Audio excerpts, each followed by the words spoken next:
안녕하십니까. 안식학교 교과 창세기, 오늘은 제5과 공부를 할 차례입니다. 그래도 말씀드리지만은 이 모세의 아주 그 위험 있는 모습, 또 옆에 십계명 돌비를 차고 있는 모습입니다. 창세기의 저자 모세입니다. 오늘 제5과 제목은 여러 민족과 바벨, 영어로 all nations, 성경적인 용어로 하면은 열국과 바벨 이런 뜻이겠죠. 열국, 나라들 또는 민족들, 어떻게 민족들이 나뉘어서 이 지구를 이렇게 덮어 살게 되었는가, 그 시발점과 그것의 하나의 촉발점이 되는 바벨 이야기입니다. 여기 바벨탑의 그림을 그려놨는데, 제가 보는 그림들 중에서 가장 정교하고 또 내부 외부가 아주 복잡한 그런 구조로 되어 있는 바벨탑입니다. 기억절은 창세기 11장 9절의 말씀입니다. 다 같이 한번 읽어보겠습니다. 그러므로 그 이름을 바벨이라 하니 이는 여호와께서 거기서 온 땅의 언어를 혼잡하게 하셨습니다. 여호와께서 거기서 그들을 온 지면에 흩으셨더라. 제가 여기 한 절에 있는 문장의 세 단어를 파랗게 색칠했습니다. 첫 단어는 바벨, 그 바벨탑의 이름이 바벨이고, 왜 바벨이라고 했느냐? 여호와께서 언어를 혼잡게 했다. 바벨의 히브리적 의미는 혼잡입니다. 그러나 바벨로니아 언어의 의미로는 뭐 신들의 문, 뭐 그런 의미를 가지고 있다고 합니다. 그래서 혼잡하게 했기 때문에 바벨이라고 했는데, 그래서 그들이 흩어지게 되었습니다. 여호와께서 그들을 온 지면에 흩어지게 됩니다. 그래서 11장 바벨탑 이야기의 9절에 나오는 말씀이었습니다. 우리가 앞에서도 보았습니다만은 창세기는 두 부분으로 나뉘옵니다. 1장으로부터 11장까지의 선사 또는 역사, 전사라고도 합니다. 그 다음에 12장으로부터 50장까지는 네 부조들의 역사인 역사입니다. 그래서 오늘은 이 앞부분에 있어서 마지막 부분이 되겠습니다. 바벨 이야기를 함으로 앞부분은 선사의 이야기는 끝내고 다음 주부터는 이제 역사, 부조들의 역사로 올라가겠습니다. 먼저 홍수 후에 이 창세기 기록을 잠시 살펴보겠습니다. 홍수 후에, 홍수는 노아 때잖아요. 노아 때 이후에 어떻게 사람들이 이렇게 퍼져 나갔는지를 보겠습니다. 홍수 후에 창세기의 초점은 노아에서 그의 아들들에게로 옮아갑니다. 노아의 아들이 셋 있었죠. 그 중에 한 아들이 셈입니다. 흔히 우리는 셈을 노아의 맏아들로 생각하고 있지만은 오늘 이따가 보겠습니다만 그는 맏아들이 아닌 것이 분명합니다. 하여튼 그 중에 하나 셈은 이제 히브리 민족의 직계의 조상이 됩니다. 아들에게로 바뀌면 노아의 세 아들 중에 특별한 관심의 대상은 셈입니다. 영어로 셈 이렇게 말했어요. 그것은 그가 하나님이 선택하신 아브라함과 그의 손자 이스라엘의 직계 조상이 되었기 때문에 늘 먼저 언급됩니다. 먼저 이름이 일컬어져요. 그런데 이 족보를 잠시 잘 살펴보면 셈은 노아의 아들 중에 하나죠. 아브라함의 직계 조상이에요. 셈, 아르박삿, 셀라, 에벨, 벨렉, 러우, 스룩, 나홀, 데라, 아브라함 이렇게 쭉 내려옵니다. 내려와요. 이 이름들은 잘 안 듣는 이름이죠. 아르박삿, 셀라, 에벨 뭐 이렇게 족보에 나오지만 우리 성경 읽을 때만 읽고 실제로 그들의 한 일들은 성경에 기록되지 않았기 때문에 우리의 기억에 남는 것이 별로 없을 거예요. 그래서 제가 이게 보여드린 바와 같이 셈은 아브라함의 10대 조입니다. 10대 조. 우리가 아버지를 2대 조라고 그래요. 나부터 시작합니다. 몇 대 조 할 때는 1, 2대 조. 할아버지는 3대 조, 4대 조, 5대 조 이렇게 올라가요. 그래서 아브라함으로부터 1, 2, 3, 4, 5, 6, 7, 8, 9, 10 이렇게 셉니다. 그리고 아브라함은 셈의 10세 손이라 그럽니다. 우리가 올라갈 때는 대를 쓰고 내려올 때는 세를 쓰는 게 원래 법이에요. 그러니까 요즘 그걸 구분을 잘 하지 않기 때문에 셈은 아브라함의 10대 조, 아브라함은 셈의 10대 손 이렇게 또 말하기도 합니다. 그러나 유다서에 있는 말씀처럼 아담의 10세 손, 근데 요즘 또 개역 개정판에는 10대 손으로 바뀌었어요. 10세 손이 맞습니다. 내려오는 거는 세, 올라가는 건 대예요. 이 기간에 10명의 사람들이 있게 됩니다. 그런데 홍수 직후에 하나님의 그 백성들이 하나의 사건을 일으킵니다. 노아가 또 사건을 하나 일으켜요. 여러분 아시죠? 바벨탑을 짓기 전에 노아가 큰 실수를 짓습니다. 창세기 기자의 관심을 끈 하나의 사건이 있는데 그것은 뭔가하니 노아가 농사를 짓기 시작해가지고 음주, 포도주를 마시고 그 다음에 그 일로 인하여 실수를 하게 됩니다. 벌거벗고 잠을 자는 일이 생깁니다. 그것은 노아의 아들이자 가나안의 아버지인 함의 불경한 행동과 그에 따른 노아의 저주로 이어지는데 그것이 창세기 9장에 아주 나쁜 기사로 이제 기록되게 되는 것입니다. 여기에 등장하는 가나안은 저주를 받습니다. 가나안은 함의 아들이에요. 노아의 손자입니다. 저주를 받지만 근데 그의 이름 가나안으로 말미암아 그 땅이 가나안 땅이 됩니다. 아주 역설이에요. 그러니까 저주를 받았는데 그 자손이 아마 번성했는지 온 땅의 이름을 가나안이라고 하는 이름을 가지게 되었습니다. 그런데 나중에 이 가나안은 이제 아브라함과 아브라함의 자녀 이삭과 또 그의 아들 야곱에게 있어서는 그 가나안 땅이 저주받은 한 사람이 중심이 돼가지고 된 민족이지만은 그 땅이 아브라함의 약속의 땅, 복된 땅, 회복해야 할 땅으로 나타나는 것은 참 신기로운 일입니다.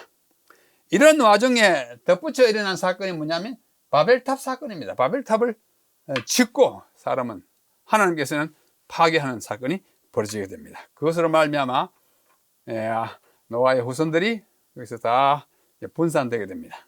그러니까 바벨탑을 쌓은 것은 아브라함과 셋 그 사이에 일어났던 이야기입니다. 그래서 사람들이 헤어지고 거의 벌을 받아서 헤어졌지만은 왜요?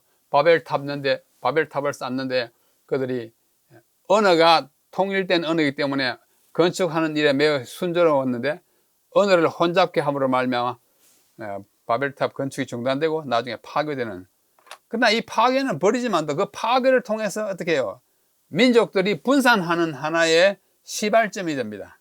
인간의 실수를 하나님께서는 선으로 또 다른 목적을 위해서 그걸 이용하는 것을 볼 수 있습니다. 자, 잠깐 보십시다. 여기 노아입니다. 지난번도 한번 보신 족보예요. 노아는 2006년 AM은 창조 때로부터 창세연대예요. 2006년에 죽어요. 여기 하나가 이제 100년은 여기에 1600년, 1700년, 1800년, 1900년, 여기 2000년대. 2000년대의 6년에까지 살고 그의 아들 셈은 2156년까지 살고 아르박사, 셀라, 에벨 이게 쭉 내려와 가지고 나홀 테라, 아브라함은 175세까지를 사는데 언제 태어났는고 하니 여기요 1948년에 태어나 가지고 175년을 살면 여기 2100 한 2, 30년까지 살아요. 여기 아브라함입니다. 그 다음에 아브라함의 아들 이삭, 그 다음에 야곱, 그 다음에 요셉은 110세를 삽니다. 그 나이가 아주 현격하게 줄어집니다. 노아는 950년을 살고 셈은 600세를 살고 그 다음에 400대가 쭉 나오다가 200대로 줄어지고 여기서는 100대가 돼요. 100대. 그 다음에 모세는 120세를 살고 조금 더 나와서 나중에 다윗은 70. 굉장한 그 수명의 감소예요. 900, 700, 600, 400, 200, 100, 그 다음에 100 미만. 이것은 홍수 후에 인간이 얼마나 수명을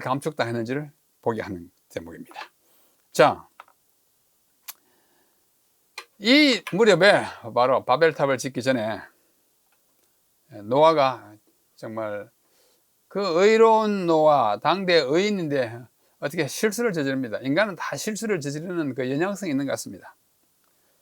거기 보면 노아가 농사를 짓기 시작하고 포도나무를 심고 포도주를 만들어 가지고 마심으로 그는 취하게 됩니다. 그 당시에 뭐 냉동 시설이 없었기 때문에 그냥 오래 두면 그냥 술이 되잖아요. 그래서 그것을 마심으로 정신이 혼미해가지고 그냥 벌거벗고 자는 거예요. 이러한 사고는 에덴 동산에서 아담이 저지른 사고를 연상하게 합니다. 이 노아와 아담의 사고는 자 열매를 먹는 데서 시작합니다. 선악과를 먹고 이 포도 열매를 먹는 거예요. 물론 포도주지만 그것으로 말미암아 아담과 하와는 벌거벗음을 경험하고 노아는 벌거벗고 잠을 자고 그 다음에 몸을 가리는 일이 있습니다. 아담과 하와는 무화과를 여기까지 가렸고 그 다음에 노아는 그의 아들들이 들어와 가지고 몸을 가려줍니다. 그 다음에 저주가 발생합니다. 아담과 하와의 범죄로 말미암아 땅이 저주를 받고 또 뱀이 저주를 받고 그렇게 하잖아요. 그 다음에 노아의 실수로 말미암아 함과 그의 아들 특별히 가나안이 저주를 받고 그 다음에 그럼에도 불구하고 거기에 또 하나님께서 축복하는 일이 있어요. 이와 같은 공식이 비슷한 것이 아담의 시대와 노아 시대에 발생한 것에 공통점이 있어요. 타락의 과정과 결과가 있습니다. 양조 또는 발효, 술을 만드는 것. 이것은 하나님이 창조 계획에는 없던 것입니다. 노아가 방종함으로 그것을 마시고 벌거벗고 잠자게 되죠. 그런데 여기 보십시오. 창세기 9장 20절 23절에 보면 노아가 농사를 시작하여 포도나무를 심었더니 포도주를 마시고 취하여 그 장막 안에서 벌거벗은지라. 가나안의 아버지 함이 누구예요? 노아의 아들이잖아요. 함이 그의 아버지의 하체를 보고 들어가 보니까 아버지가 벌거벗고 누워 있어요. 좀 부끄럽게도. 그리고는 보고는 밖으로 나가서 그의 두 형제 누구예요? 셈과 야벳입니다. 그래서 알렸어요. 형, 또는 동생, 아빠가 벌거벗고 자고 있어. 그래요. 그래서 알렸더니 셈과 야벳이 옷을 가져다가 자기들의 어깨에 메고 뒷걸음쳐서 방에 들어가서 그들의 아버지의 하체를 덮었으며 그들이 얼굴을 돌이키고 왜 돌이켜요? 아버지의 하체를 안 보려고 하는 부모의 하체를 보는 것은 자녀들에게도 좀 부끄러운 일이요. 특별히 부모에게는 더 그렇습니다. 돌이키고 그들의 아버지 하체를 보지 아니하였더라. 이런 사고가 생겨났습니다.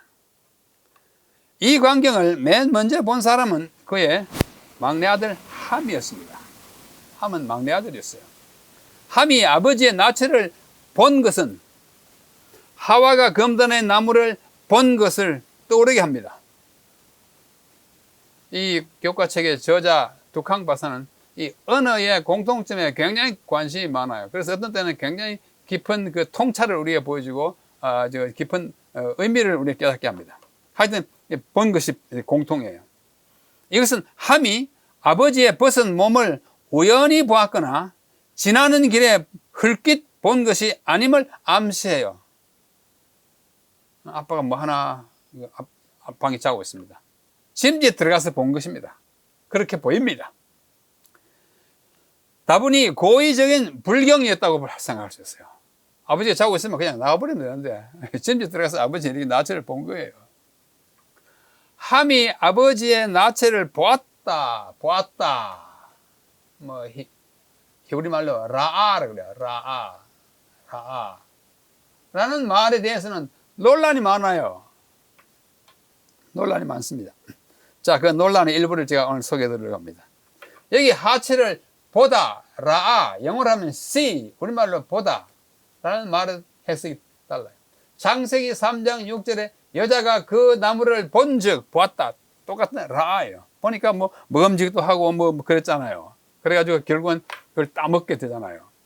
그 다음에 레위기 20장 17절에 보면 누구든지 그의 자매 곧 그의 아버지의 딸이나 그의 어머니의 딸을 친자매 또는 외사촌 딸을 데려다가 그 여자의 하체를 보고, 데려다가 봤으니까 일부러 하체를 벗긴 거나 다름이 없어요. 여자는 그 남자의 하체를 보면, 여자가 서로 하체를 보면 부끄러운 일이죠. 그 다음에 말이 좀 중요해요. 그들의 민족 앞에서 그들이 끊어질지니 그가 자기의 자매의 하체를 범하였다. 이 성적 이 교접이 있었던 것을 암시하는 말입니다. 하체를 범하였은즉 그가 그의 죄를 담당하리라. 이것이 레위기 20장 17절이에요. 그래서 하와가 선악과를 보고 죄를 범했고, 그 다음에 여기 레위기 20장에는 어떤 남자와 어떤 여자가 그 자매와 오빠와 여동생의 하체를 서로 보고 데려다가 보면 부끄러운 일이고, 그것은 결국은 서로의 하체를 범했다는 말은 성관계를 맺었다는 것을 암시합니다. 그랬더니 그건 죄를 담당해야 된다. 그래서 다시 한번 말하면 하와가 선악과를 보고 유혹을 받았고, 사람이 자매의 하체를 보고 범하였으니 함이 노아의 하체를 본 것은 비역을 행한 것이라는 주장이 있습니다. 비역이라는 것은 남자가 남자로서 성관계를 맺는, 그러니까 호모섹스를 했다는 뜻입니다. 이렇게 생각하는 사람들이 있어요. 이러한 주장에도 약간의 일리는 있습니다. 왜? 하와가 그걸 보고 죄를 지었고, 또 레위기에도 하체를 보고 범했다 하니까, 그러므로 함이 아버지의 벗은 몸에다가 성적인 추행을 했다, 폭행을 했다, 이렇게 해석하는 사람이 있지만 그 반대 이론도 매우 강합니다. 그렇지는 않다. 성경에 어디 거기 범행을 했다는 말이 어디 있느냐, 봤다고 해가지고 다 성관계를 맺은 거냐, 그렇게 하는 거예요. 자, 좀 더 말씀드리겠습니다. 히브리어 동사 라아는 어떤 종류의 보는 행위도 가리킬 수 있는 일반적인 의미의 보다예요. 좋은 것을 보는 것도 보다, 우리 보다 똑같아요.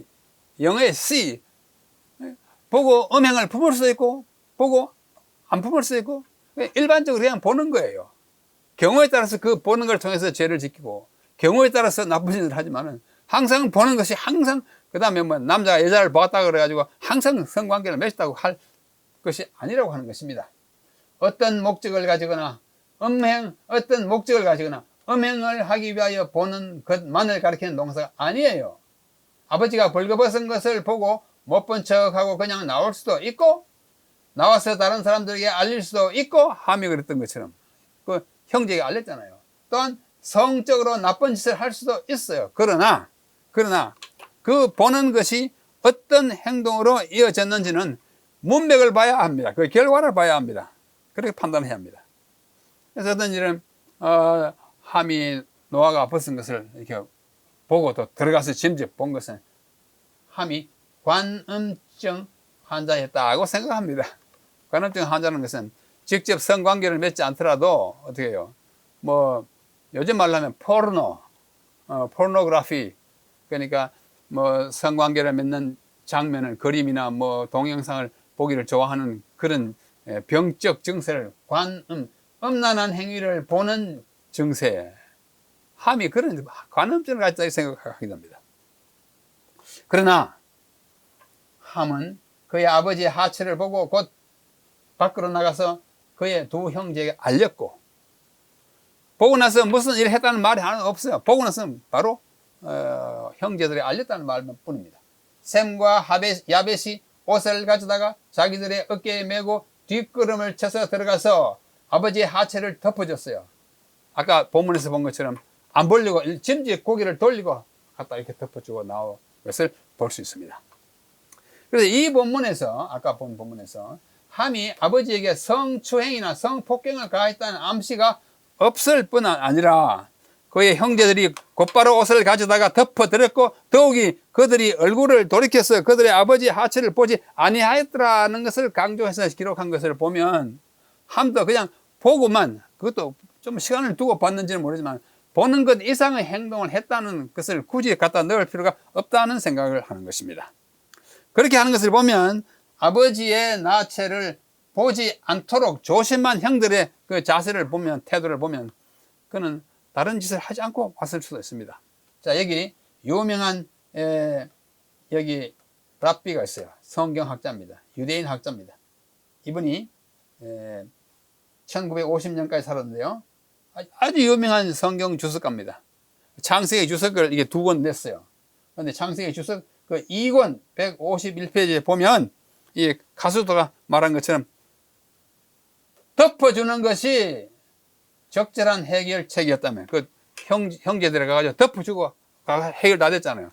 그것이 해결책이었다면 함의 비행은, 잘못은 보는 것에 국한된 것이었다고 하는 것이 자연스럽다.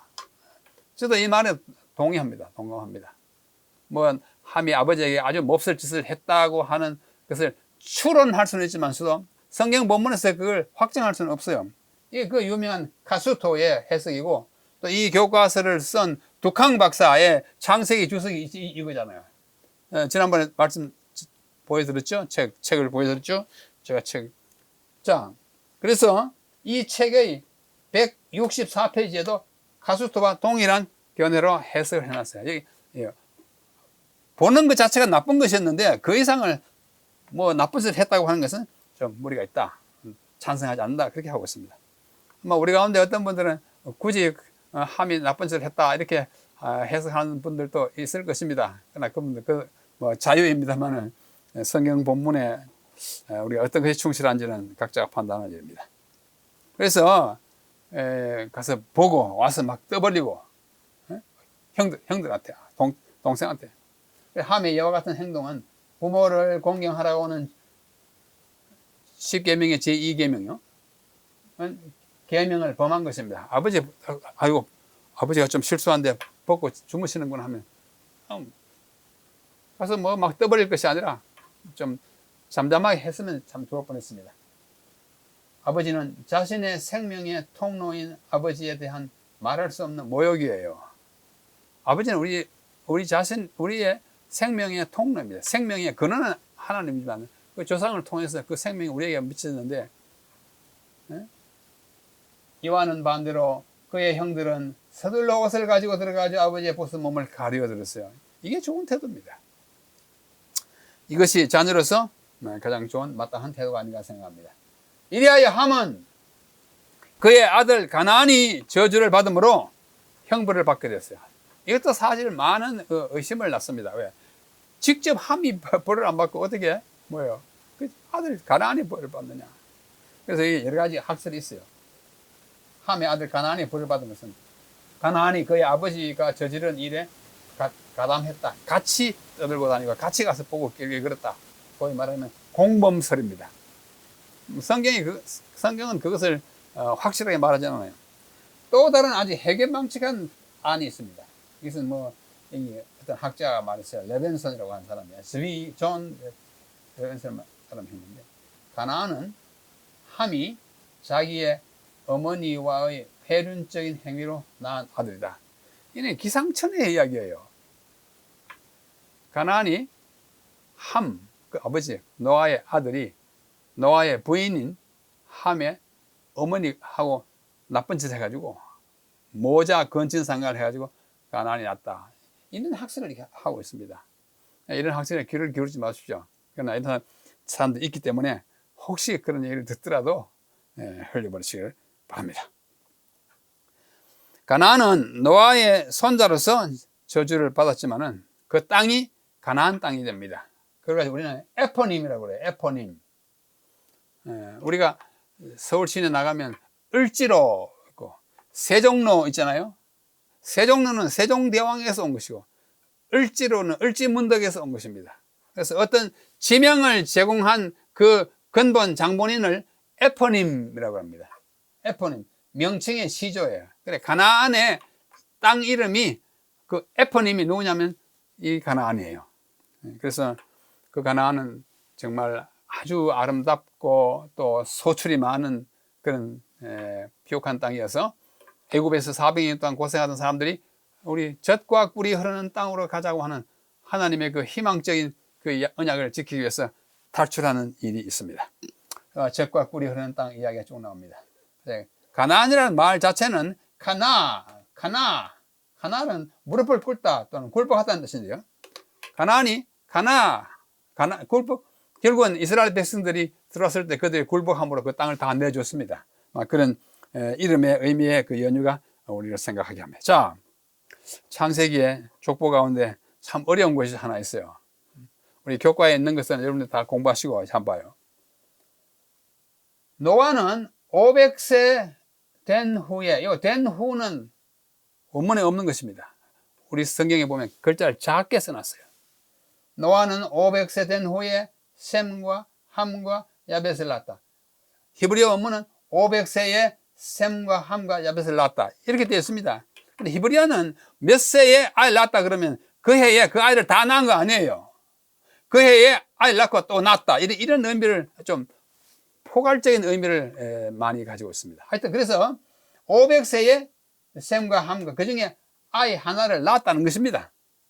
그 다음에 창세기 10장 1절에 보면 노아의 아들 셈과 함과 야벳의 족보는 이러하니라고 쭉 내려갑니다. 이걸 보면은 우리가 흔히 말하는 그 자녀들 또는 족보를 말할 때 그 순서는 그들이 태어난 순서 또는 나이 순서라고 하는 것이 우리의 일반적인 개념이에요. 그렇죠? 가령 어떤 사람이 아이가 있다. 철수와 서기와 경식이다 하면 철수는 첫째 아들, 서기는 둘째 아들, 경식이는 셋째 아들. 이게 일반적인 순서입니다. 그러나 꼭 그런 거 아니에요. 노아는 홍수 전 시대와 홍수 후 시대를 연결하는 고리인데요. 이 두 사이 6장 9절 6장으로부터 9장까지의 홍수 이야기와 그 이후의 시대를 분리하기도 하고 연결을 시켜주는 인물이 노아입니다. 그런데 이 노아의 세 아들은 성경에 6번 나타나요. 세 아들이 한 번, 두 번, 세 번, 네 번, 다섯, 6번 나오는데 이 6번의 경우 모두에서 그 이름들이 열거된 순서는 예외 없이 셈과 함과 야벳이에요. 셈과 함과 야벳이에요. 얼른 보면 셈이 첫째 아들, 함이 둘째 아들, 야벳이 셋째 아들 같습니다. 그리고 셈과 야벳만이 두 사람만 언급될 때도 셈이 먼저 나옵니다. 여기 보면. 과연 이 순서는 그들이 출생의 순서일까? 오늘 한번 해결하고 넘어가야 합니다. 창세기 5장 32절 아까 읽은 거예요. 노아가 500세 때에 아들을 낳기 시작했다. 그러므로 노아가 500세 때에 첫 아들을 낳은 것이 분명합니다. 이 셋 중에 하나예요. 셋 중에 하나예요. 그럼에도 불구하고 셈이 먼저 온 것은 히브리인들의 직계 조상이기 때문이 아닐까 그렇게 생각합니다. 그런데 창세기 10장 11절을 보면 이거 아주 중요해요. 홍수 후 2년에 셈의 나이가 100세였다고 되어 있습니다. 성경에 그렇게 분명합니다. 홍수 후 2년에 100세였어요. 홍수는 노아가 600세 되던 났죠? 그러므로 홍수 후 2년은 노아가 602세 때입니다. 맞죠? 분명해요. 그리고 그 해에 셈이 100세였다면 그는 노아가 502세 때에 나야 맞습니다. 맞죠? 맞아요. 자세히 보면 딱 맞습니다. 한편 노아가 500세 때에 아들을 낳기 시작했으므로 이 중에 셋 중에 하나를 낳았어요. 셈보다 2년 앞서 한 아들이 태어나야 합니다. 왜냐하면 셈은 요 성경 구절에 의하면 셈은 언제 태어났어요? 노아가 502세 때 태어났어요. 502세 때. 502세 셈이 태어났으니까 여기서는 500세 때부터 아이를 낳았다 하니까 2년 먼저 태어난 아이가 하나 있어야 맞습니다. 그래서 셈보다 먼저 하는데 그 아들은 야벳일 수밖에 없어요. 왜? 함은 막내 아들인 것이 분명하기 때문입니다. 여러분 다 따라오시죠? 또 그래요. 왜냐하면 함은 작은 아들 막내라고 이미 말했습니다. 9장 24절에. 그러므로 야벳이 맏아들이고 노아 500세 때 출생한 세 아들 중에 하나고 그 다음에 셈은 둘째 아들이며 왜? 노아 502세 때 태어났으니까. 함은 막내 아들인데 그 후에 태어났다고 보는 것입니다. 그래서 우리는 그 태어난 순서를 누구요? 야벳, 셈, 함으로 우리가 확정을 짓는 것입니다. 그런데 성경, 우리말 성경에 좀 어려운 점이 있어요. 계획한급판 제가 사용하는 이 성경입니다. 보통 쓰는 성경이요. 이 성경에 보면은 셈은 10장 21절이에요. 셈은 에벨 온 자손의 조상이요 야벳의 형이라. 오호, 뭐예요? 야벳의 형이라 그러면은 셈이 맞으라 이 말이에요. 그런데 개역 개정판도 마찬가지입니다. 똑같이 돼 있어요. 그런데 한글 킹 제임스를 보면은 셈은 모든 에벨 자손의 조상이요, 모든 에벨 자손의 조상이요, 형 야펫의 동생이다 합니다. 그 여기 누가 형이에요? 야펫이 형이다 그랬어요. 한글 킹 제임스. 왜 한글 킹 제임스 버전이 이렇게 됐냐면 한글 킹 제임스 버전은 킹 제임스 버전을 그대로 번역했기 때문입니다. 자, 여기 뉴 아메리칸 스탠더드 바이블이라고 하는 아주 학자들이 잘 쓰는 영어 성경이 있습니다. 보면은 이 NASB도 우리말로 똑같이 also to Shem, the father of all the children of Eber, and the older brother of Japheth. 야벳의 형인 셈이에요.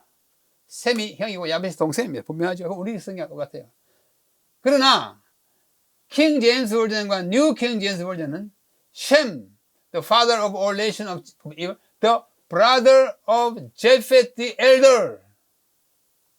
형 야벳의 형제, 동생. 셈을 동생으로 본 것입니다. 그래서 여기도 동생으로 되어 있어요. 그런데 NIV도 야벳이 형으로 되어 있고 셈은 동생이에요. 그럼 어느 게 맞을까요? 왜 이런 두 가지 번역이 서로 다르게 나왔을까요? 그걸 잠깐 생각해 보겠습니다. 그 바로 그 우리말로 그렇게 번역된 부분을 히브리 말로 이래요. 히브리 말요? 이거는 아히는 누구누구의 형제라는 뜻입니다. 아히. 예펫의 야벳이에요. 그 다음에 학가돌이라는 말은 큰 자, 큰 아들이나 큰 형제를 말할 때 가돌이 크다. 영어로 하면 big 또는 great 그런 뜻이에요. 큰 자, 야벳의 형제. 이 큰 자가 야벳을 꾸미는가, 수식하는가? 이 큰 자가 형제를 꾸미는가? 다시 말해서 이 큰아들이 야벳을 수식하면 야벳이 형이 되잖아요. 큰 자 야벳의 형제 셈. 그러나 이것이 이쪽을 형제를 그러니까 형제를 큰이라는 말이 형제를 수식하면 셈이 요건 셈을 말해요. 셈 그러니까 야벳의 큰 형제인 셈 이렇게 하면 셈이 형이 돼요. 근데 이 크다는 말이 가까운 것을 수식하기가 쉬울까요? 먼 것을 수식하기가 쉬울까요? 가까운 것이 수식하기가 쉬워요. 그러면 큰 자 야벳의 형제 셈 이런 말이 요거를 수식하느냐 이것이 아히를 수식하느냐에 따라서 야벳이 형이 되거나 셈이 형이 되는데 그러니까 아까 우리가 나이를 쭉 따져보는 것에 비하면 이것이 야벳을 꾸미는 것이 더 맞는 것으로 보입니다. 창세기에는 족보가 참 많이 있습니다. 세 아들을 통해서 많은 사람들이 나오고 이제 주인공들이 많이 나타나는데 그러나 제일 중요한 인물이 누구냐면 아브라함이에요. 그 다음에 그의 아들 이삭과 야곱, 요셉으로 이어지는 것입니다. 그래서 셈이 먼저 언급된 것은 아브라함의 직계자손, 히브리인들의 직계자손이기 때문에 먼저 기록된 것으로 우리가 이해하게 되는 것입니다. 여기 보면은 이제 또 재밌는 게 있어요. 창세기 10장 1절에 보면은 노아의 아들 셈과 함과 야벳, 셈이 먼저 언급된 것은 히브리 민족의 직계 조상이기 때문에 거듭 말씀드립니다. 있고 2절에 가면은 야벳의 아들은 고멜과 마곡과 그 다음에 6절에 가면 함의 아들은 누구 21절에 가면 셈의 아들은 이렇게 누구야. 그래서 셈, 함, 야벳 그들의 자손을 말할 때는 우리 같으면 셈 먼저 나오고 함 먼저 둘째 나 야벳이 나오는데 이건 거꾸로 나왔어요. 왜 그러냐? 답은 이렇게 하는 것이 히브리식이에요. 히브리식은 A, B, C 해놓고 그 다음에 또 A, B, C가 아니고 A, B, C 다음에는 C, B, A 거꾸로 하는 것이 히브리식입니다. 1절에 창세기 10장에 셈, 함, 야벳은 그 다음에는 야벳, 함, 셈으로 거꾸로 A, B, C는 C 프라임, B 프라임, A 프라임 해가지고 이렇게 셈, 함, 야벳, 야벳, 함, 셈 이렇게 이걸 헬라어로 이걸 히라고 합니다. 히. 그래 히처럼 생긴 구조를 가지고 카야스무스, 카야스무 교차 이렇게 교차 구조를 이 히브리인들의 아주 꽉 박힌 사고방식입니다. 창세기에 족보가 많이 있는데 성경 족보에는 한 5가지 기능이 있습니다. 첫째는 그들이 실제적인 인물이었고 그들이 겪은 경험과 일으킨 이야기는 실제라는 사실을 보여주는 것이고 그 다음 둘째는 고대로부터 당대까지 역사의 연속성이 어떻게 이어져 왔는지를 확실하게 보여주기 위함이고 셋째는 인간의 연약함, 죄됨을 상기시키고 그 결과가 후대의 모든 자손들의 치명적인 결과를 물려준다는 사실을 우리에게 가르쳐주기 위함입니다. 아브라함의 후손으로 우리가 다 고난을 당하고 그래요. 넷째, 다섯째가 좀 더 중요합니다. 구속의 경륜의 확실성을 보장하고 그것의 성취를 기대하게 하며 하나님의 언약과 말씀에 대한 신뢰를 하나님이 누구한테 약속한 것 다음에 꼭 이루어져요. 그걸 보여주기 위함입니다. 마지막으로 예수님이 예언된 참 메시아인지를 알게 해줍니다. 아브라함 보고 내 자손이 했는데 그 자손이 이제 예수님인지 알게 하기 위해서 족보가 필요한 것입니다. 그래서 성경에 많은 족보들이 있습니다. 창세기 4장 5절에 아담으로부터 노아까지 10장과 11장에 노아로부터 아브라함까지 역대상 1장으로 9장까지 아담으로부터 사울 왕까지 에스라 느헤미야는 바벨론에서 돌아온 사람들 이야기 마태복음 1장과 누가복음 3장에는 예수님의 족보. 이 족보가 중요합니다. 족보가 있어야 아브라함의 아들 다윗의 아들 예수님을 알 수가 있어요. 자, 그 다음에 이제 11장으로 넘어가면 하나의 언어입니다. 언어가 하나요. 말이 하나였어요. 그러니까 건설하기 참 좋아서 야, 뭐 가져오느라고 뭐 예, 그러고 가지고 막 올라갔어요. 그러다 갑자기 막 광을 지는데 못 알아들어요. 언어의 혼잡이 일어난 것입니다. 그들이 말하되 창세기에도 하나님 말 가라사대 하고 같은 용어예요. 예. 하나님이 하신 일을 이 사람 우리가 한번 만들어보자. 하나님의 그 자리를 탐하는 그런 모습으로 나타납니다. 그 다음에 뭐 하자. 벽돌을 만들자. 한 것도 하나님이 우리가 사람을 만들자 하는 거가 좀 흉내내는 듯한 그런 의감을 가져요. 우리의 이름을 내자. 하나님의 이름을 내야 되지 사람이 자기 이름을 내려고 하는 것은 교만에 되는 것입니다. 그래서 건축자들의 행동과 후속 사건들을 보면 하나님이 되고자 했고 노아의 언약을 불신했고 이제 홍수 안 한다 했는데 우리가 홍수 또 올지 모르니까 바벨 타서 땄자. 불신이 들어있어요. 홍수가 다시 나더라도 우리는 이제 극복할 수 있다. 쓸데없는 자신감이에요. 그러한 의도로서 고대 바벨론 도성을 건축했는데 바벨탑의 이야기는 다니엘서의 중요한 모티프가 됩니다. 그 신할, 그렇죠. 신할. 다니엘서 보면 신할이 바벨론이에요. 바벨론의 신할이 옵니다. 말세 바벨론. 거기서는 우리가 나와야 합니다. 그 사상을 우리에게 보여주는 것입니다. 그래서 막 짓고졌을 때 하나님께서 보면은 이 건설하는 성읍과 탑을 보려고 내려오셨더라. 말씀합니다. 자, 우리가 내려가서 거기서 그들의 언어를 혼잡케 하자. 자, 우리가 하나님께서 사람을 지을 때 우리가 우리의 형상대로 우리의 모양을 따라 우리 이전에 한번 이야기했습니다. 창세기에 3번, 그다음 이사야, 예레미야. 우리 하나님은 자꾸 우리는 어차피 이 권위와 위엄의 우리라고도 할 수 있고 아니면 복수로서의 존재, 복합성을 나타내 주기도 합니다. 그래서 하나님이 우리가 내려가자 한 것은 아이고 여기서 봐가지고는 잘 모르겠다 그렇다고 가보자 그거 아니에요. 시편 139편에 보면은 우리가 하늘에 올라갈지라도 하나님 거기 계시고 땅 밑에 저기 바닷속에 갈지라도 거기도 하나님 보시고 계신데 어디나 다 보시고 다 계시지만은 가서 직접 보기 위해서 이러한 얘기를 하고 있는 것입니다. 하나님은 자주 내려오십니다. 가장 뚜렷하게 내려오신 거냐면 예수님이 탄생이에요. 예수님이 하나님으로서 이 땅에 인간으로 내려오십니다. 누가복음 1장에 마리아에게 수태고지하는 청년 천사와 함께 이야기하는 것이잖아요. 예수님의 탄생은 하나님이 이 땅에 내려오신 것 가운데 가장 두드러지게 만질 수 있고 볼 수 있게 내려오신 것입니다. 예수님의 탄생이 그렇게 중요한 것입니다. 그 다음에 넷째 날요, 포로된 자의 구속, 리뎀션입니다. 구속이에요. 이 구속 아니고 속박하는 구속 아니고 구속, 구원 구속이에요. 여러분, 구원과 구속의 차이를 아십니까? 구원과 구속. 구자가 같기 때문에 절반쯤은 뜻이 같아요. 그러나 나머지 그 글자 한자가 다르기 때문에 뜻이 다릅니다. 구원은 원조할 때 원자잖아요. 도울 원자예요. 무력한 상태에서 구출받는 거예요. 가령 10층 건물에 아파트에서 불이 났다. 아이가 잠을 자고 있다. 걔가 자기 자신을 구원할 수 있습니까? 못해요. 막 물에 떠내려간다. 못 구원합니다. 그때 누가요? 소방관이 헬리콥터 타고 가든지 또는 구명조끼를 입고 가서 구해내는, 남이 도와야 구출받는 것을 구원이라고 합니다. 영어로 save라고. 그렇게 하는 사람은 savior, 그 다음에 salvation, 구원. 그러나 구속은 달라요.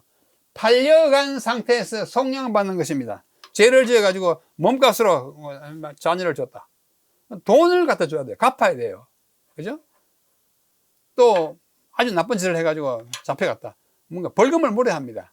그것을 우리는 속죄 또는 구속, 이게 뭘 주고 가져오는 거예요. 예수님은 리디머도 되시고 세이비어도 되셔요. 그래서 리뎀션도 하시고 셀베이션도 하시는데, 여기서는 리뎀션을 썼기 때문에 뜻이 비슷하지만 구속이라고 하는 것입니다. 그래서 다 흩어지고 이제 하나님께서 새로운 역사를 시작하는데, 그때 이 바벨탑의 이름이 바벨탑이에요. 지면이 흩어지는데, 바벨이라는 말은 신의 문이라는 뜻입니다. 바벨론 말로.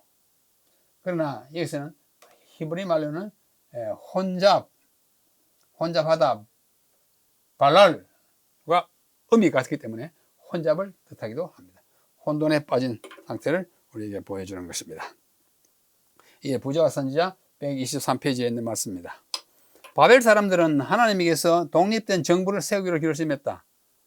여러분, 하나님과 상관없이 독립된 사람으로 존재하려고 생각하지 마십시오. 그 아주 대담무쌍한 사업이에요. 결국은 파멸이고 흩어지는 것일 뿐입니다. 인간이 하나님을 대적하기 위해서 동맹관계를 맺습니다. Confederacy, 동맹관계. 이건 아주 대대적인 역적 행위라고 할 수 있습니다. 태초에 루시프가 그렇게 했듯이 우리는 겸손하게 하나님의 뜻을 받들고 하나님 앞에 굴복해야 하는 것입니다. 부자와 선지자 제 10장을 바벨탑을 읽어보시면 아주 은혜스러운 부분들이 많이 있습니다. 제가 다 읽지 않겠습니다. 바벨탑을 지었을 때 그들이 왜 그렇게 지으려고 했는지 공동 목표가 있었어요. 그들 자신이 스스로 왕국을 세워보겠다는 작심한 것입니다. 그거는 파멸을 가지고 마는 것입니다. 시날 광야의 거민들은 하나님께서 다시는 홍수로 세상을 멸하지 않겠다는 그분의 언약을 믿지 않아서 불신 때문인 거예요. 우리를 이름에 내보자 뭔가 교만하려고 한 것입니다. 이 전체적인 사업은 한 걸음 더 나아가 그 계획 입안자들의 이름을 높이고 후세 사람들의 마음을 하나님에게서 떠나게 하고 저들을 우상 숭배로 이끌어 가도록 설계되어 있었다. 그래서 바벨론의 마지막 때에도 바벨론에 나오라고 하지 않습니까? 나와야 합니다. 우리는 다른 방법이 없습니다. 하나님의 말씀을 순종하고 엉뚱한 인생의 탑을, 그 탑이 무엇이든지 하나님과 떠나서 있는 탑은 다 바벨탑입니다. 그건 다 혼돈될 수밖에 없고 무너질 수밖에 없는 탑인 것입니다. 우리 창세기 서론도 한번 더 보시고요. 바벨탑이 인간의 얕은 꾀로서 시작되었지만 하나님은 그걸 이용해서 온 지구의 백성들을 흩는 한 방법으로 사용하신 것은 하나님의 섭리인 것입니다.